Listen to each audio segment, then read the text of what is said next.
The grocery bag exploded in his hands before I even felt him grab it. Eggs cracked against the concrete. Milk splashed across my boots. He didn't flinch. Just stood there smiling like it belonged to him. "Mom said you owe us," he said, lifting the bag like a prize. I didn't move. Not yet. The smell of fresh milk and asphalt hung in the air, sharp and wrong. His mother was already on her phone. Not dialing. Streaming. Her voice cut through the quiet street like a siren.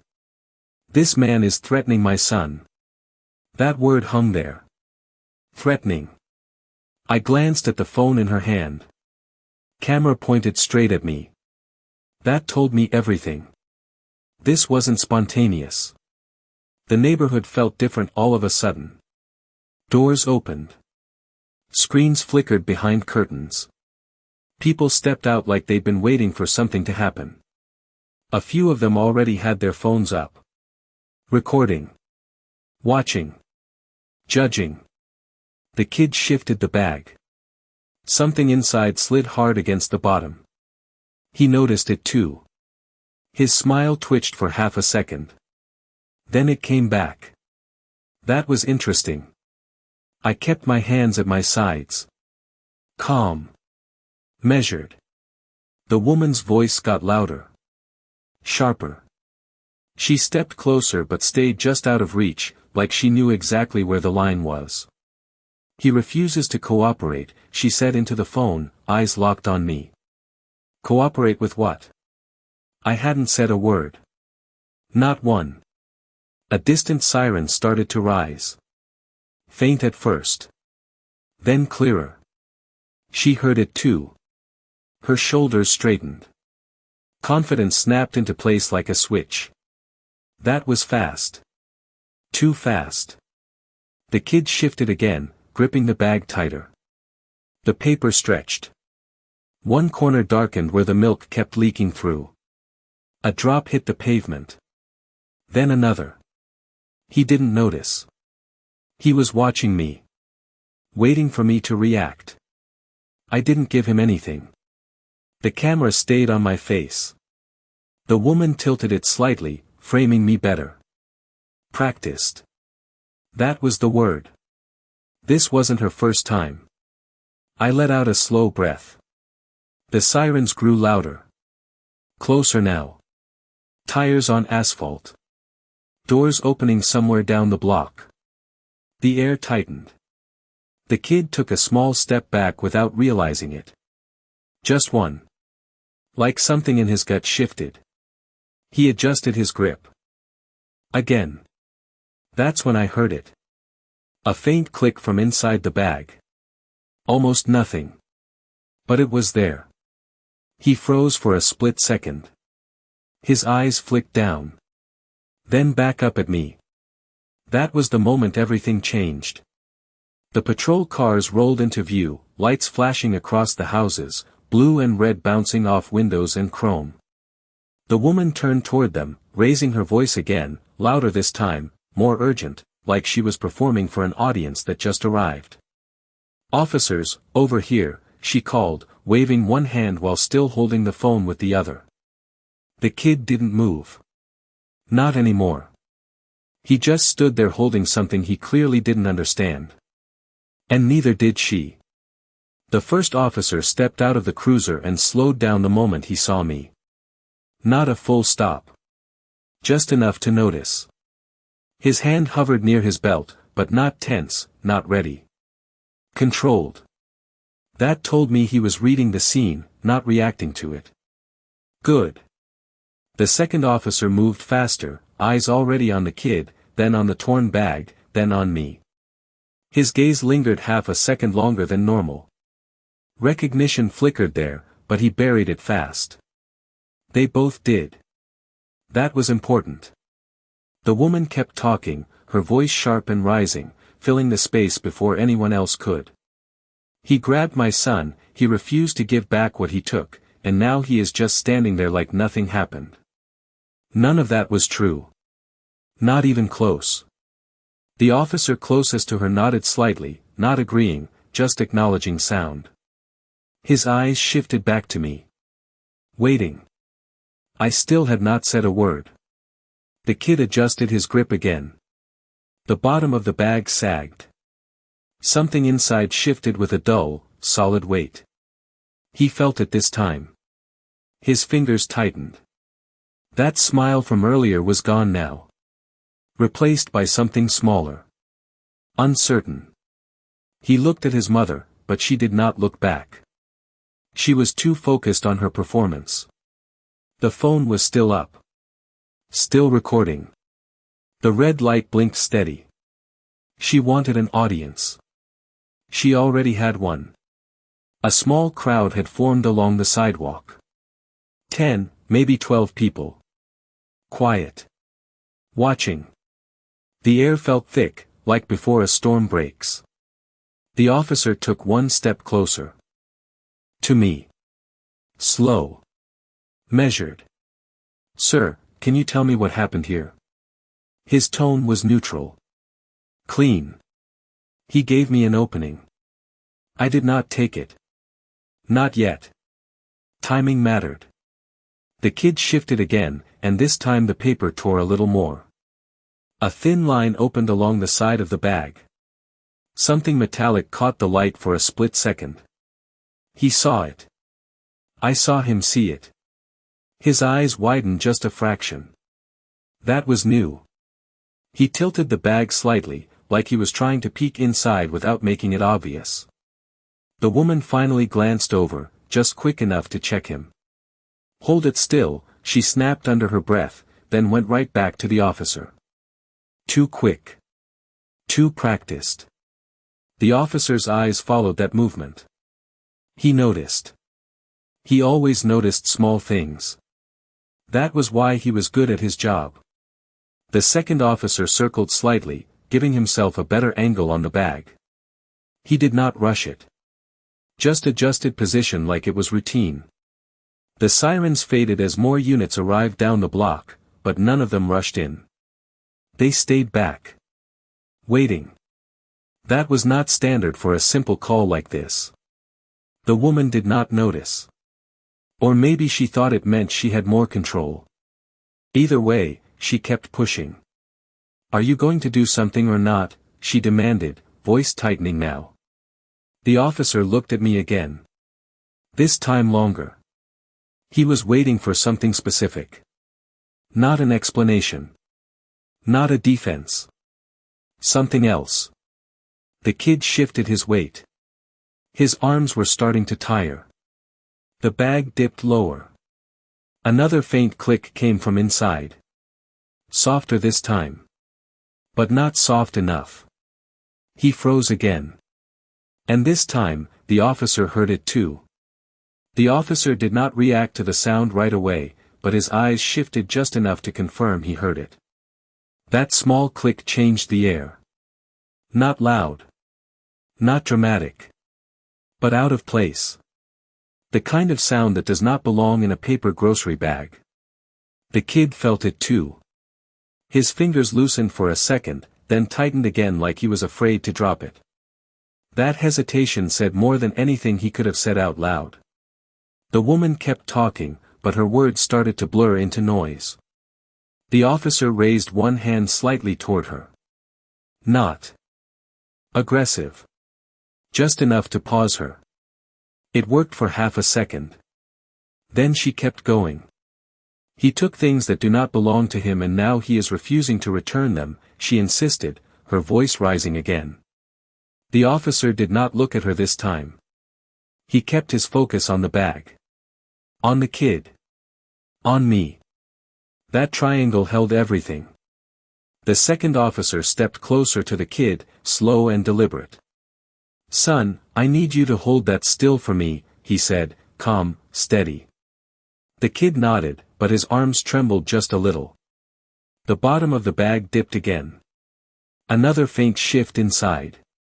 The paper stretched tighter. A small dark stain spread where the milk had soaked through. The metallic edge flashed again for a split second. The officer saw it clearly this time. His posture changed, just enough to signal something had moved from routine to something else. The crowd noticed too, even if they did not understand why. The quiet got heavier. Phones stayed up, but nobody spoke. Even the woman slowed down. Just a fraction. Her eyes flicked to the bag now, not just me. That was new. She was starting to realize something was off, but she could not place it yet. The first officer took another step toward me. Close enough now to speak low without the crowd hearing every word.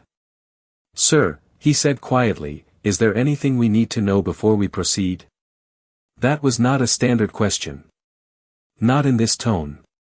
Not in this moment. He was giving me a controlled window. A narrow one. I still did not take it. Not yet. The kid shifted again, trying to adjust his grip. The torn edge widened. A small piece of plastic became visible inside the bag, tucked between the groceries. It did not belong there. Not to anyone looking casually. But to someone trained, it stood out immediately. The second officer saw it and stilled completely. No sudden moves. No raised voice. Just stillness. That was the tell. The woman noticed the stillness too. "What is going on?" she snapped, her voice sharper now, less controlled. No one answered her. The first officer's radio crackled softly at his shoulder. A voice came through, low and brief. He listened without responding. Then his eyes returned to me, sharper now. More certain. The kid swallowed hard. His earlier confidence was gone. He looked down at the bag again, then back at his mother, but this time there was a question in his eyes. A real one. She did not have an answer. The officer near the kid extended one hand slightly, not touching, just ready. "I am going to need you to set that down slowly," he said. Calm. Precise. The kid hesitated. Just long enough to make everyone notice. And in that pause, everything started to tilt in a different direction. The kid did not move at first. His fingers stayed locked around the torn handles, knuckles pale, like letting go would make something worse happen.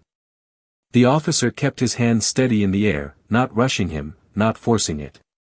Slowly, he repeated, softer this time. The word hung there. The kid swallowed and nodded, barely. The bag dipped lower, inch by inch, the paper creasing, stretching, ready to give out. A drop of milk hit the pavement again, louder than it should have been. The woman stepped forward suddenly. "He is not putting anything down," she snapped, voice tight, almost sharp enough to cut.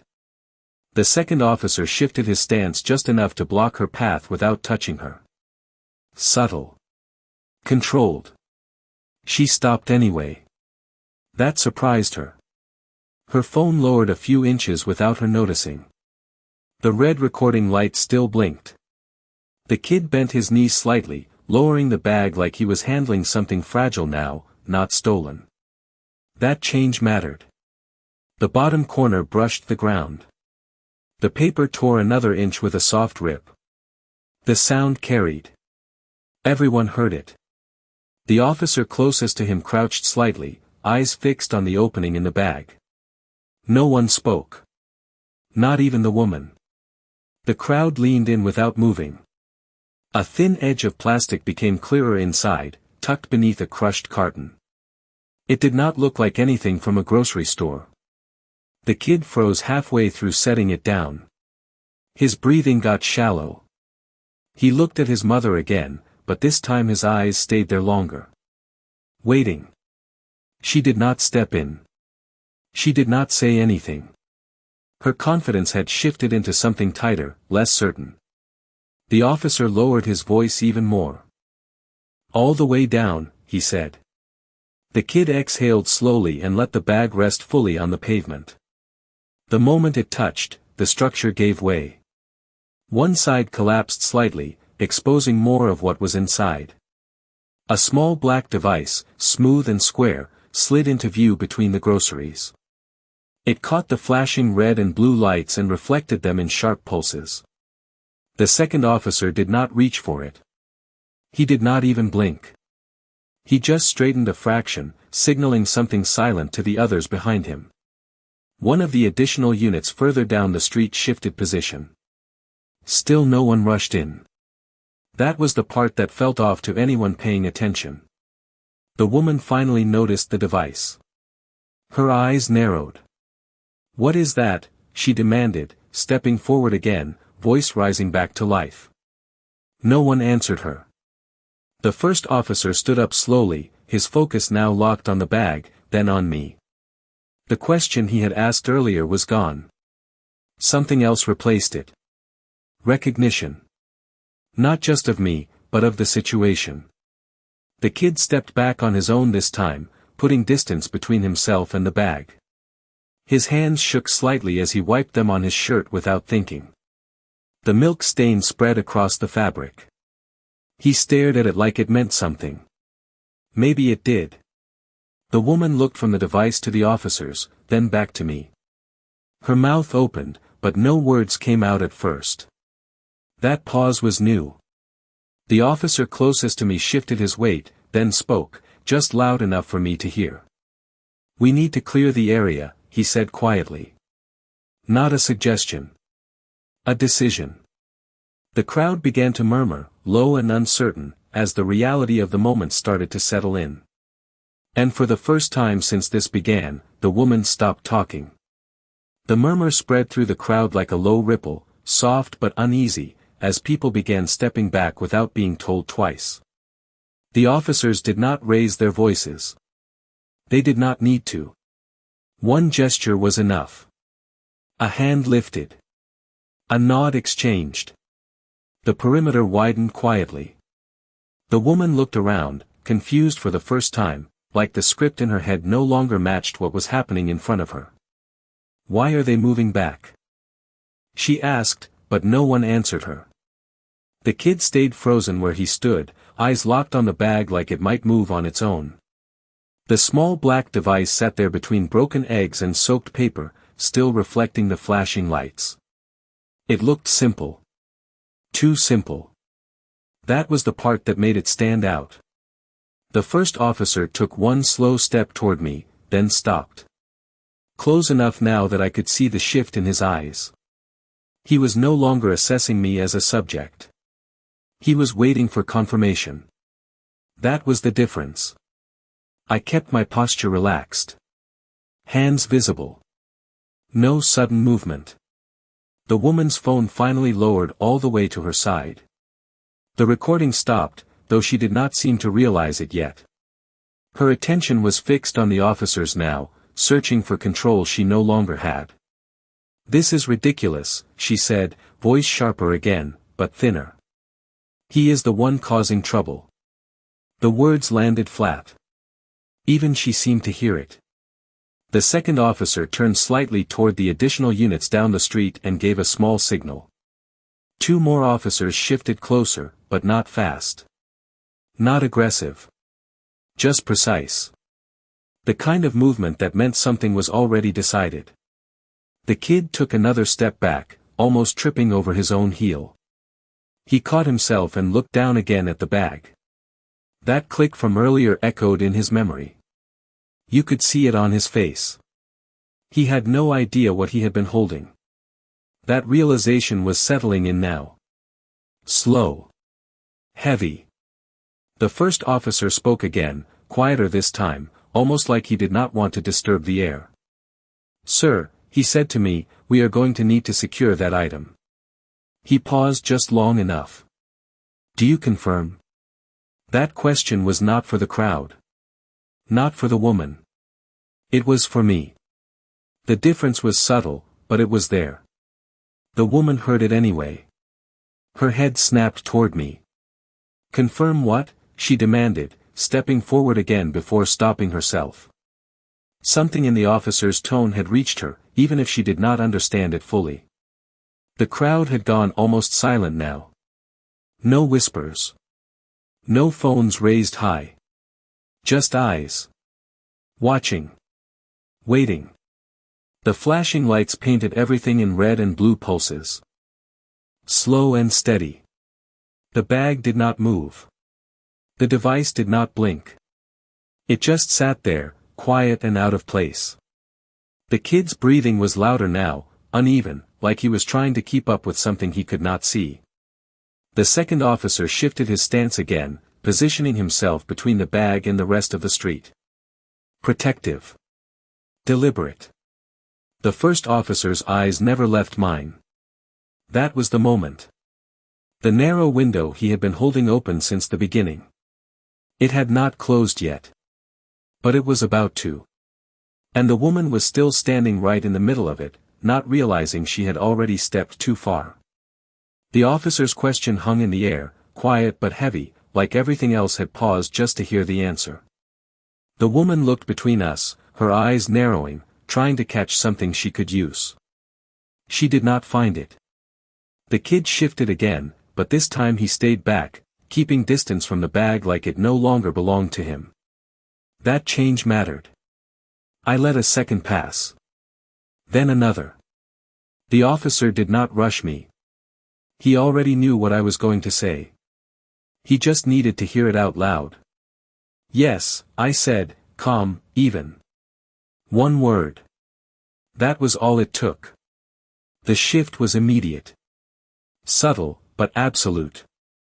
The second officer moved first, stepping closer to the bag with careful precision, not touching it, just positioning himself. Another officer approached from the side, mirroring the movement. The perimeter tightened slightly, controlled, deliberate. The woman's confusion turned sharper. What is happening? She demanded, louder now, trying to pull attention back to herself. No one answered her. That silence was louder than anything else. The first officer gave a short nod, almost invisible, then reached for his radio. His voice dropped low as he spoke into it, too quiet for the crowd to hear clearly. But the tone was different now. Not routine. Not casual. Something had escalated behind the scenes.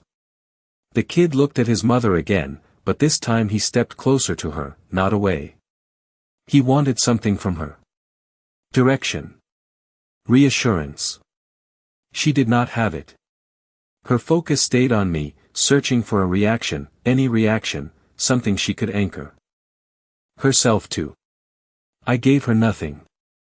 The bag sat between us all, small and ordinary on the outside, completely out of place now. The flashing lights reflected off the device again, steady, rhythmic. The milk kept spreading slowly across the pavement, thin and white, mixing with dust and dirt. It reached the edge of the device and stopped there, like a boundary. The officer near the bag crouched slightly, not touching, just observing. His eyes moved across it quickly, trained, precise. He did not need long. He straightened again and gave a slight signal with his hand. The other officers responded without a word. The coordination was clean. Practiced. The kind that does not need explanation. The woman took a step forward again, her voice breaking through the silence. You cannot just ignore me, she said, frustration rising, control slipping. This time, one of the officers turned toward her, just enough to acknowledge her presence. Ma'am, I need you to step back, he said, firm but calm. Not aggressive. Not negotiable. She froze for a moment, caught off guard. Then she stepped back. One step. That was all it took to show she understood something had shifted, even if she did not know what. The crowd stayed where they were, quiet, watching, no longer recording as openly. The atmosphere had changed. This was no longer a spectacle. It was something else. The first officer's eyes returned to me again, sharper now, more certain. The question from before was gone. It had been replaced with confirmation. Not doubt. Not curiosity. Just confirmation.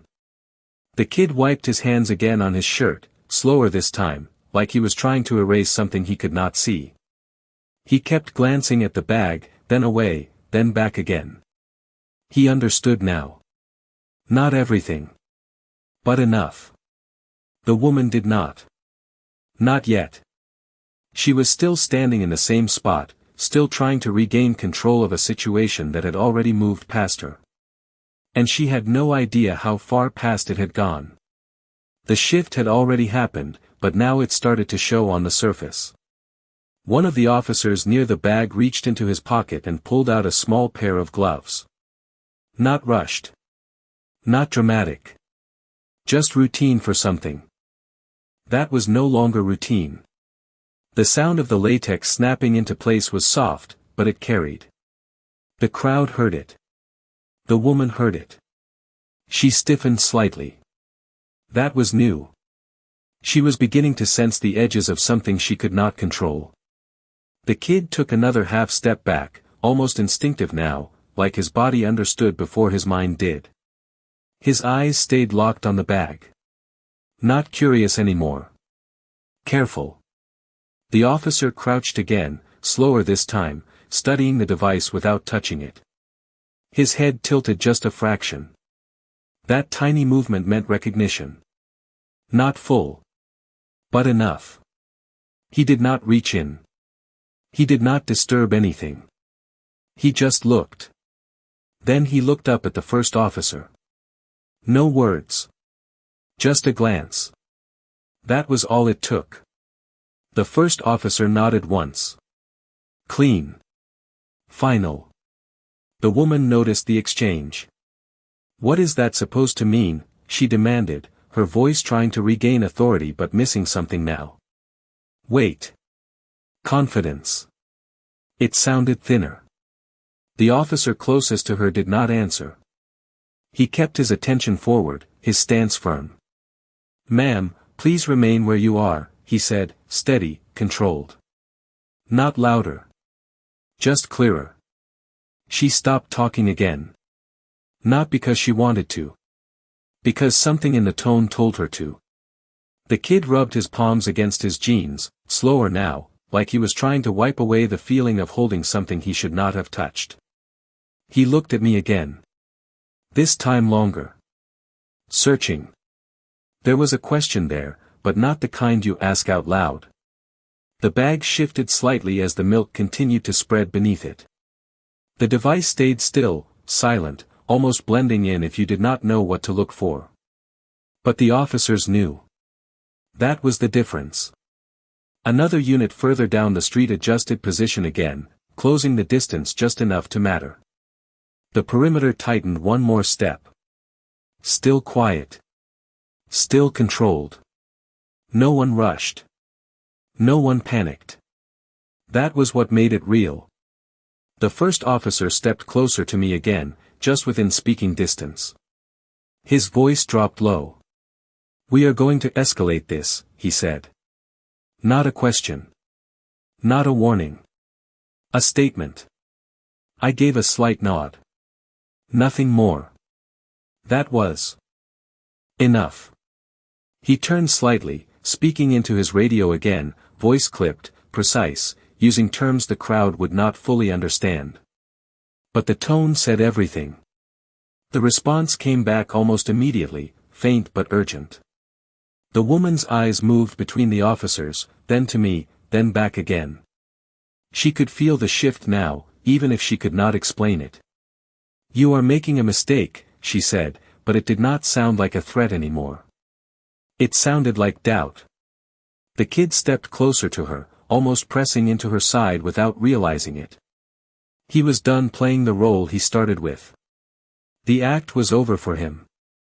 The officer near the bag slowly straightened, taking one step back to clear space around it.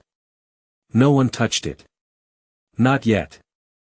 The flashing lights reflected off the surface again, steady, calm, like nothing had changed. But everything had. And the next move was already in motion. The radio chatter picked up again, sharper now, layered with voices that did not belong to this quiet street. Codes passed back and forth, short and precise, each one tightening the situation without anyone raising their voice. The officers did not look at the crowd anymore. Their focus had narrowed. The bag. The device. The space around it. That was all that mattered now. The woman shifted her weight, glancing behind her like she expected someone to step in and take control for her. No one did. The kid stayed close to her side, shoulders drawn in, his earlier confidence completely gone. He kept looking at his hands, then back at the bag, like he could still feel it there. The officer nearest the device took another careful step back, creating a wider gap. "No one comes closer," he said, calm but firm.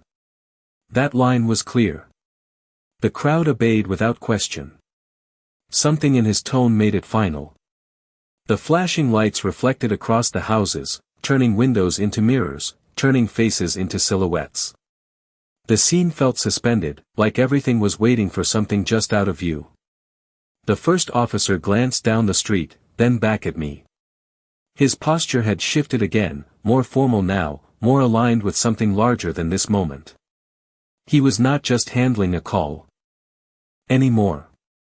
He was executing a protocol. The woman noticed the change. "This is insane," she said, but her voice lacked force. It echoed without landing. She looked at the officers, searching for someone to challenge her, someone to argue with. No one took the bait. The silence pushed back harder than any words could. The kid leaned closer to her, almost whispering something, but the words did not come out. He just shook his head slightly, like he was trying to make sense of something that did not fit. The milk had spread wider now, forming a thin line that edged around the device without touching it. It looked like a boundary drawn by accident. Or maybe not. The officer's radio crackled again, this time louder, clearer. A new voice came through, direct and clipped. "Instructions. Confirmation." The first officer listened, then responded with a single word. "Received." That was it. No hesitation. No discussion. The shift was complete. Two more officers moved into position, not toward the bag, but around it, reinforcing the space. Their movements were synchronized without being obvious. That was training. That was experience. The woman took another step forward, then stopped herself again, like she had finally realized she was no longer leading anything. "You are overreacting," she said, but it sounded like she was trying to convince herself now. The first officer turned his head slightly toward her, not fully, just enough to acknowledge her presence. "Ma'am, please remain behind the line," he said. There was no visible line, but everyone understood where it was. She stepped back without arguing. That was the first real sign she knew something was wrong. The kid followed her movement instantly, staying within that invisible boundary. His eyes never left the bag. The device remained still, quiet, almost forgotten in its simplicity. But everything around it said otherwise. The air felt heavier now, thicker, like the moment before something irreversible. The first officer's gaze returned to me one more time, steady, certain, waiting for the next step to unfold. The street no longer felt like a neighborhood. It felt like a controlled zone. No one said it out loud, but everyone felt it. The officers held their positions with quiet precision, each one aware of where the others stood without looking. That kind of coordination did not come from a routine call. It came from something practiced, something prepared.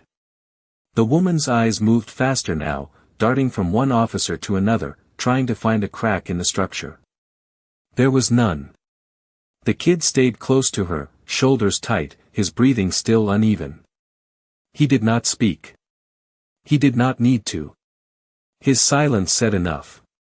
The bag sat in the center of it all, soaked, torn, ordinary on the outside, completely wrong on the inside. The device remained still, catching the light in sharp pulses. The first officer shifted his stance slightly, then spoke into his radio again, this time with more clarity, more intent. His words were short. Exact. Each one placed carefully. The response came back immediately, stronger this time, like the other end already knew what was coming. That was the moment the situation moved beyond this street. The woman heard the change, even if she did not understand the words. "Who are you talking to?" she asked, her voice no longer steady. No one answered. The second officer turned his head slightly toward the end of the block. A dark vehicle had just pulled in, quiet, unmarked, moving slower than the patrol cars had. It did not use lights. It did not need to. That alone shifted the weight of the moment. The crowd noticed it too. Heads turned. Phones lifted again, but more cautiously this time. The woman followed their gaze, her expression tightening as she tried to process what she was seeing. "What is that?" she said, almost to herself. The kid looked too, then back at the bag, then back at the vehicle. His confusion deepened. The unmarked vehicle came to a smooth stop, engine still running. The door opened, and a figure stepped out, calm, composed, moving with purpose but no urgency. That lack of urgency said everything. This was expected. The first officer straightened slightly, his posture aligning more formally now. Not stiff. Just precise. The second officer mirrored the adjustment. Subtle, but clear to anyone trained to see it. The woman caught the shift and froze for a second, like her body had finally registered something her mind had been missing. "This is getting out of hand," she said, but her voice was quieter now, almost uncertain. The figure from the vehicle approached slowly, eyes scanning the scene, then settling on the bag, then on me. That order mattered. The kid took another step back, putting more space between himself and the center of the scene. He did not want to be near it anymore. Not even by accident. The officers held their positions, giving the approaching figure a clear path without being told. The air felt tighter again, like everything was narrowing toward a single point. The woman looked from the figure to the officers, then back to me, and for the first time, there was something new in her expression. Not anger. Not control. Something closer to doubt. The kind that comes too late. The figure stopped just short of the bag, eyes still moving, taking in every detail without touching anything. Then he lifted his gaze toward me, and in that moment, everything lined up. The man from the unmarked vehicle did not rush. He did not speak right away either. He just stood there for a second, taking in the scene, the bag, the officers, the distance everyone kept without being told. His eyes moved once more, slow and deliberate, then settled on me. That was the only moment that mattered. The first officer shifted slightly, not stepping forward, just aligning himself. "Sir," he said, low, respectful, no longer neutral. That change was clear. The woman heard it. Her head turned sharply. "Sir," she repeated, confused, her voice catching on the word like it did not belong in this situation. The man from the vehicle gave a small nod in my direction. Not dramatic. Just acknowledgement. That was enough. The structure around us tightened again, invisible but firm. The second officer straightened a little more, his posture no longer casual. The others mirrored it. The woman's expression changed. Not fully. Not yet. But something inside her shifted. "What is going on?" she asked again, softer this time, almost searching for someone to explain it to her. No one answered. The kid looked between the man and me, his confusion deepening into something heavier. He took another step back, almost without realizing it, until he was fully behind his mother now. The bag stayed where it was, untouched, the device still catching the light in sharp flashes. The man stepped closer, just enough to stand within the cleared space, his attention fixed on the device for a brief second before returning to me. "You kept it intact," he said quietly. Not a question. A statement. I gave a slight nod. That exchange was small, almost invisible to anyone not paying attention, but it carried weight. The officers heard it. The woman did not understand it, but she felt it. "Excuse me," she said, stepping forward again, her voice trying to regain strength. "This man took our property and now you are all just standing around." Her words sounded out of place now, like they belonged to a different scene. The man did not look at her. Not yet. He kept his focus forward. "We will address that," he said calmly, but not to her. To the officer beside him. The instruction was quiet, but it moved through the line immediately.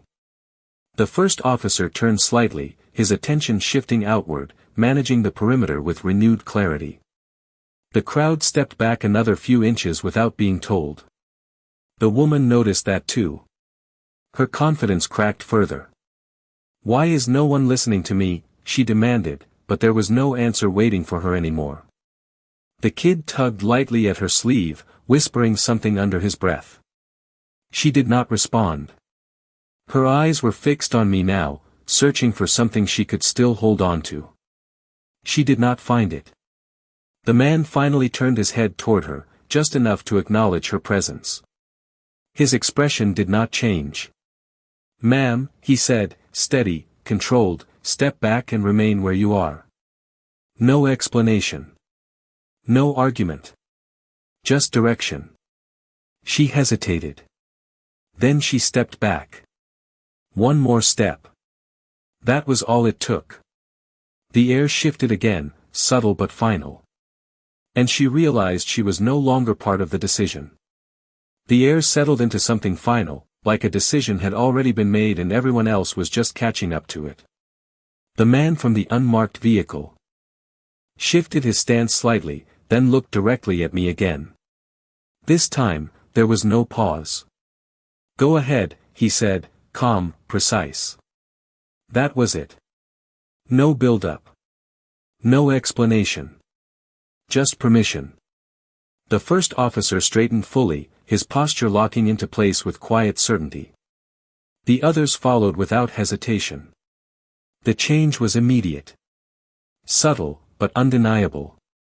The woman saw it. Her eyes widened just a fraction, like something had finally connected. "What did he mean by that?" she asked, her voice tight, almost sharp again, but it did not carry the same weight. No one answered her. The kid stayed close behind her, barely visible now, his earlier presence reduced to a shadow. He was no longer part of this. Not really. I took a slow step forward, closing the distance just enough. The officers did not move to stop me. That alone shifted everything. The crowd noticed. Heads tilted. Phones lifted again, but more carefully this time. The moment felt different now. Not chaotic. Controlled. Directed. The man from the vehicle remained still, watching, waiting. He already knew what was coming. I reached into my jacket, slow, deliberate, no sudden motion. The nearest officer's eyes tracked the movement, but there was no tension. Just awareness. I pulled out my badge and held it up where it could be seen clearly. The metal caught the flashing lights, reflecting them back in sharp bursts of red and blue. For a second, no one spoke. Not the officers. Not the crowd. Not even the woman. Then the first officer nodded once, firm, unmistakable. "Chief," he said, clear enough for everyone to hear. That word landed differently. It changed the shape of the moment. The woman blinked, her mouth opening slightly, then closing again as she tried to process it. The kid leaned forward just enough to see past her, his eyes locking onto the badge, then back to my face. Confusion turned into something heavier. Realization. The officers adjusted their stance again, more formal now, more aligned, like a structure snapping into its true shape. The man from the vehicle gave a slight nod, satisfied, then shifted his attention back to the bag. "Secure the item," he said, quiet but absolute. The second officer moved immediately, following protocol without hesitation. The woman took a small step back without realizing it. Then another. Her control was gone now. Completely. This does not make any sense," she said, her voice lower, uncertain, almost searching for someone to correct her. No one did. The crowd stayed silent, watching the shift unfold in real time. The kid did not speak. He just stared, his earlier confidence erased completely. The officers moved with clean precision around the bag, careful, controlled, never breaking the invisible boundary they had set. The flashing lights continued their steady rhythm, reflecting off the badge, the pavement, the device. Everything lined up now. Everything made sense. Except to her. And she was the last one to understand what she had started. The moment the badge caught the light, everything moved with purpose. No hesitation. No confusion. The second officer crouched again, this time with intent, carefully sliding a thin tool under the edge of the bag without disturbing the contents. His movements were slow, controlled, like every inch mattered. The device remained still, quiet, almost indifferent to the attention around it. Another officer stepped in with a small case, setting it down beside him. The latches clicked open softly. Inside, clean compartments. Tools arranged with precision. This was not routine.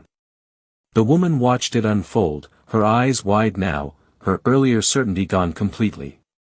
"You cannot be serious," she said, but her voice barely carried. No one looked at her. Not anymore.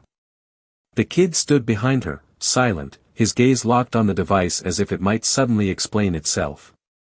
He did not blink.